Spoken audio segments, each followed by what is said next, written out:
చనిపోయిన కుటుంబాలకు ₹1 కోటి నష్టపరిహారం ఇప్పించాలి పరిశ్రమ వాళ్ళతో మాట్లాడి ప్రభుత్వం వైపు నుంచి పరిశ్రమ వైపు నుంచి చనిపోయిన కుటుంబాలకు ₹1 కోటి నష్టపరిహారం ఇవ్వాలి అని చెప్పి నేను ఆదేశాలు ఇవ్వడం జరిగింది.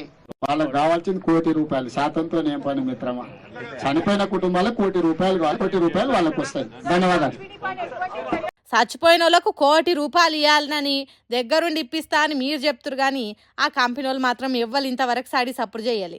గంత ఎందుకు సార్? ఇంత పెద్ద పేలోడ్ జరిగి అట్టిగా గంతమంది పానాలు బలైనా కూడా కంపెనీ ఓనర్లు కనీసం ఆడికి వచ్చి చూడని కూడా చూడలేదట. ఇక అసొంటోళ్ళు ₹1 కోటి ఇస్తారంటే బాధితులు ఎట్లా నమ్ముతారు సారు? పోనీ సర్కారు ఇస్తుందా అంటే అది కాదు, సర్కారే దగ్గరుండి కంపెనీలతో ఇప్పిస్తుందని మాట ఇస్తారు కానీ ఇలా నమ్మనికైతే ఏం కానొస్తలే సార్. కావాలంటే ఆ కంపెనీ ఓనర్లు ఎవరన్నోగలని వచ్చి మీడియా ముంగటి మాటలు చెప్పుమనురి, అప్పుడు నమ్ముతాం. కానీ మీ అంతటా మీరే చెప్తే ఎట్లా సారు? ఇప్పుడు మీరు ఆశ పుట్టించి అటెండ్ కాల్ చేతులు ఎత్తేస్తే నోటిదాకా వచ్చిన బుక్క ఎత్తగొట్టినట్టు అవుతుంది. కాబట్టి ఈ ముచ్చటేదో ఆల నోటితోనే చెప్పిరి, అప్పుడు ఆలోచన చేస్తామని మాట్లాడుతురట పాషమైలార మృతుల కుటుంబాలు. మరి ఇది ఎంత దాకా నిలబడుతుందో రానే తెలుస్తుంది ఇక.